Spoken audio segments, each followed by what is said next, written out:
வணக்கம். நான் உங்கள் மருத்துவர் மணிமாறன் பேசுகிறேன். இன்றைக்கி நாம் பார்க்க போகிற அக்குபஞ்சர் புள்ளிகள் மூட்டு வலிக்கான அக்குபஞ்சர் புள்ளிகள்.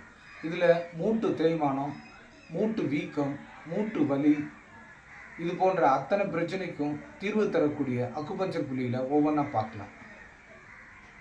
முதல் புள்ளி கால் மெட்டி விரலுக்கும் அதுக்கு அடுத்து உள்ள விரலும் இணைகிற இடத்துல இருக்குது. வயிறோட 44வது புள்ளி. இது வலி நிவாரண புள்ளியாகும். இந்த புள்ளியில் ஒரு மிளகு வச்சு 2 நிமிஷம் தொடர்ச்சியாக அழுத்தம் கொடுத்தீங்கன்னா உங்களோட வலி குறையும். இதுக்கு அடுத்த புள்ளி பார்த்தீங்கன்னா மண்ணீரலோட 9வது புள்ளி.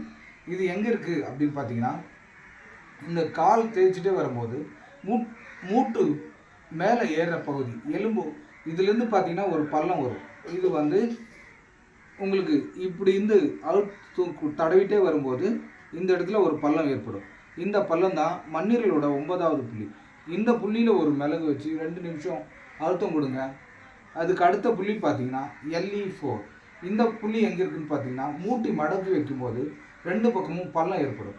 இந்த பள்ளத்துக்கு இந்த பக்கம் உள்பக்கமாக இருக்கிறது LE4ன்னு சொல்கிற புள்ளி.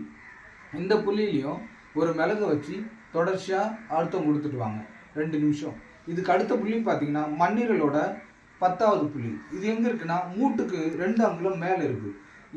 இந்த புள்ளி ஒரு மிளகு வச்சு 2 நிமிஷம் தொடர்ச்சியாக அழுத்தம் கொடுத்துக்குவாங்க. இதுக்கு அடுத்த புள்ளி பார்த்தீங்கன்னா, இதுக்கு நேர் இந்த பக்கம் இருக்கக்கூடிய வயிறோட 34வது புள்ளி.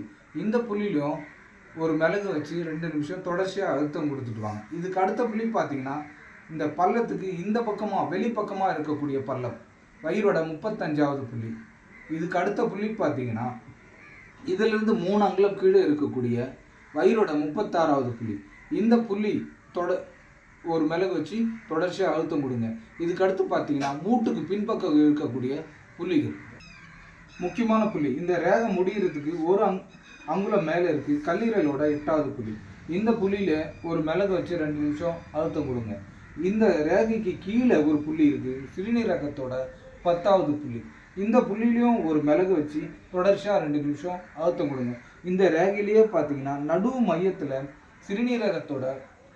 சிறுநீர் பையோட 40வது புள்ளி இருக்குது. இந்த புள்ளியிலையும் ஒரு மிளகு வச்சு தொடர்ச்சியாக அழுத்தம் கொடுத்துட்டு வாங்க 2 நிமிஷம். இதுக்கு அடுத்து பார்த்தீங்கன்னா, மூட்டுக்கு வெளிப்பக்கமாக இருக்கக்கூடிய பள்ளம். இந்த புள்ளம் யூரினரி பிளேடரோட 39வது புள்ளி, அதாவது சிறுநீர் பையோட 39வது புள்ளி. இந்த புள்ளியிலையும் ஒரு மிளகு வச்சு தொடர்ச்சியாக அழுத்தம் கொடுத்துட்டு வந்தீங்கன்னா உங்களோட மூட்டு வலி, வீக்கம், மூட்டு சவ்வு விலகல், மூட்டு தேய்மானம் இது அத்தனைக்கும் வலி நிவாரணமும் தீர்வும் கிடைக்கும். இதை பயன்படுத்தி பலனடையுமாறு கேட்டுக்கிறேன். நன்றி, வணக்கம்.